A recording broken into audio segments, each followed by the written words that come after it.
When we come back from dentures, you're going to need them if you eat all those donuts, to full reconstruction. We'll talk with an expert about the latest in restorative dentistry. Continuing in medical news now, we have our guest, Dr. Douglas Benting. He is a prosthodontic dental specialist. And we got to start with the basics. What does that mean?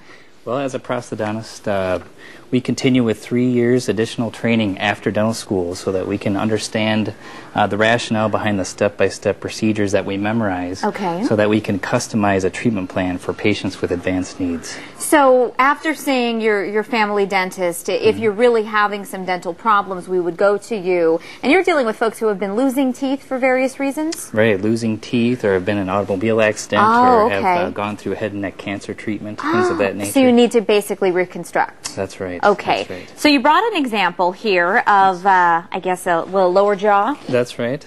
And there's two different designs here. A lot of times when people are missing teeth, they cannot tolerate a traditional denture. So we have a couple ways of doing that. We can put implants in the lower jaw. It's very predictable. On one side here, we've got a removable piece where we've got a little bar. Bypass the gum tissue. On the other side, it's a fixed piece, so it's actually screwed into the jaw, and it functions much like natural teeth. Oh, really?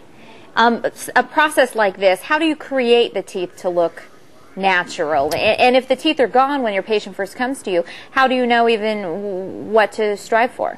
Well, there are certain anatomic determinants that tell us where the teeth are supposed to be, and that really determines where we put the implants, how we plan the case. Okay. So a lot of times we'll try teeth in, set in wax, so that we can see how it looks with the patient's lips, the cheeks, how we provide support, and how they can speak, so that when we get to the final result, it's not a guessing game. We have it all planned out ahead of time. I imagine new technology is important as you go through this process, so things changing every few years or so. What are you using now? Absolutely. Well, one of the greatest things that we've got is the CAD/CAM technology. Okay. And what that really does is applies all the advancements of dental techniques and dental materials and brings it all together so that we can come up with a plan and we can get a great end result.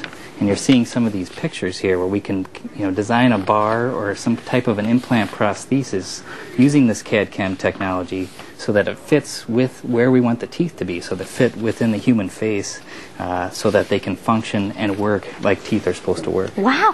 So if someone has been in an accident, maybe their jaw has been crushed as well, do they start there and then come to you, or are you dealing with the entire structure? Well, in a true accident setting, they would start with an oral surgeon or an ear, nose, and throat specialist so that they can, get them stabilized. Then they come to me, and then we plan what the end result is going to be like, so we can make surgical revisions as needed. Given the severity of some of these circumstances, I imagine you see life-changing results. We do, absolutely. It makes a big difference in patients' lives.